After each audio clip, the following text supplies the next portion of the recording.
1947 August 14 Pakistan, August 15 India, അങ്ങനെ രണ്ട് രാഷ്ട്രങ്ങൾ പിറന്നു.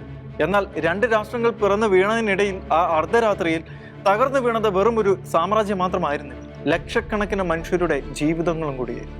ഒരു വശത്ത് ആഘോഷങ്ങൾ നടക്കുമ്പോൾ മറുവശത്ത് അഭയത്തിനായി മനുഷ്യർ നിലവിളിക്കുകയും, ഒരു വശത്ത് ദേശീയ പതാകകൾ ഉയരുമ്പോൾ മറുവശത്ത് വീടുകളും ഗ്രാമങ്ങളും മനുഷ്യരും ചാരമാവുകയായിരുന്നു. ചരിത്രത്തിൽ ഇത്ര വലിയൊരു വൈരുദ്ധ്യം ഒരേ ഒരു രാത്രിയിൽ ഇത്രയും തീവ്രമായി പ്രത്യക്ഷപ്പെട്ടത് ലോക ചരിത്രത്തിൽ അപൂർവമായി. എന്തുകൊണ്ടാണ് ഇന്ത്യ വിഭജിക്കപ്പെട്ടത്? അന്നും ഇന്നും കോടിക്കണക്കിന് മനുഷ്യർ ആവർത്തിക്കുന്ന ചോദ്യമാണ്.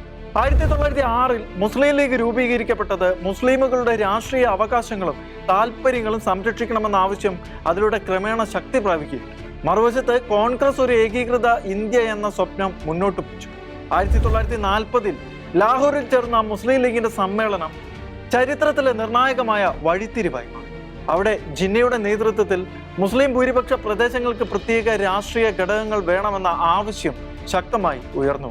പിന്നീട് ദ്വിരാഷ്ട്ര സിദ്ധാന്തം എന്നറിയപ്പെട്ട ആശയം പാകിസ്ഥാൻ രൂപീകരണത്തിന്റെ പ്രധാന രാഷ്ട്രീയ അടിത്തറകളിലൊന്നായി മാറി.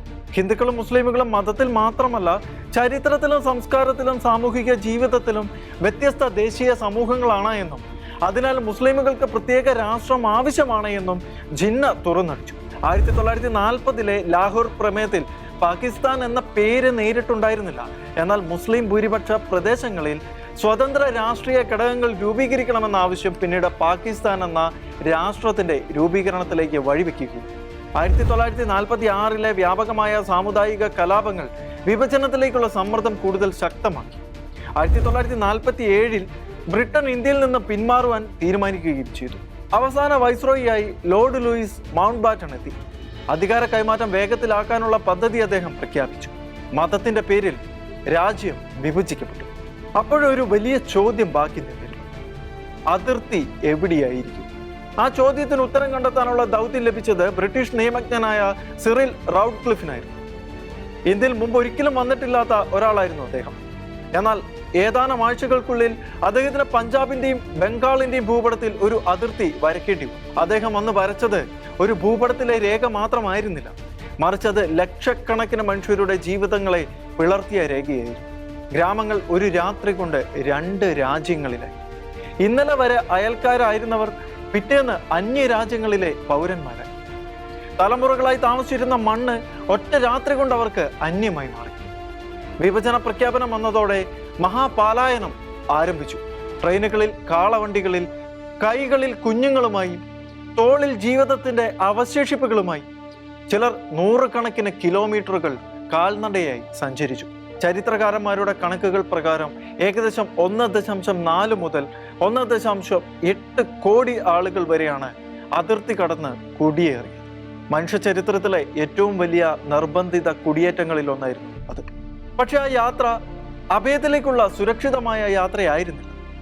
വഴികളിൽ ആക്രമണങ്ങൾ, കൊള്ള, തീപിടുത്തങ്ങൾ, കുടുംബങ്ങളുടെ ചിതറിപ്പോകൽ, അങ്ങനെ സ്ത്രീകളും കുട്ടികളും ഉൾപ്പെടെ അനേകർ ഭീകരമായ അതിക്രമങ്ങൾക്ക് ഇരയായി.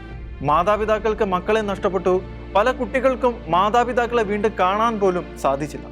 മരണസംഖ്യ ഇന്നും കൃത്യമായി അറിയില്ല. എന്നാലും 10 ലക്ഷത്തിലധികം മുതൽ 20 ലക്ഷം മനുഷ്യർ വരെ കൊല്ലപ്പെട്ടിരിക്കാമെന്നാണ് വിവിധ ചരിത്ര പഠനങ്ങൾ സൂചിപ്പിക്കുന്നത്. അക്കാലത്തെ ഏറ്റവും നടുക്കുന്ന ഓർമ്മകളിൽ ഒന്നായിരുന്നു മരണത്തിന്റെ ട്രെയിനുകൾ. ലാഹോറിൽ നിന്നും അമൃത്സറിലേക്കും, അമൃത്സറിൽ നിന്നും തിരിച്ച് ലാഹോറിലേക്കും അഭയവും സുരക്ഷയും തേടി ആയിരങ്ങൾ ട്രെയിനുകളിൽ കയറി. പക്ഷെ ചില ട്രെയിനുകൾ സ്റ്റേഷനുകളിൽ എത്തിയത് യാത്രക്കാരുമായി ആയിരുന്നില്ല. അവയിൽ നിറയെ ജീവൻ നഷ്ടപ്പെട്ടവരുടെ മൃതദേഹങ്ങളായിരുന്നു. ഒരിക്കൽ മനുഷ്യരെ ഒരു ദേശത്തു നിന്നും മറ്റൊരു ദേശത്തേക്ക് കൊണ്ടുപോയിരുന്ന ആ റെയിൽ പാളങ്ങൾ അന്ന് ചരിത്രത്തിൽ ഏറ്റവും ഇരുണ്ട അധ്യായങ്ങളിൽ ഒന്നിന്റെ സാക്ഷികളായി. ചില ട്രെയിനുകളുടെ പുറത്ത് എഴുതിയിരുന്നത് ഇന്ത്യക്കുള്ള സമ്മാനമെന്നായിരുന്നു. വിദ്വേഷം മനുഷ്യന്റെ മനസ്സിനെ എത്രമാത്രം അന്ധമാക്കാൻ കഴിയുമെന്ന് ചരിത്രം നേരിട്ട് കണ്ട ഭീകരമായ നിമിഷങ്ങളിൽ ഒന്നായിരുന്നു അത്. 1947 മതത്തിന്റെ പേര് പറഞ്ഞ് ഒറ്റ രാജ്യമാകേണ്ട ഇന്ത്യയെ വിഭജിച്ചു.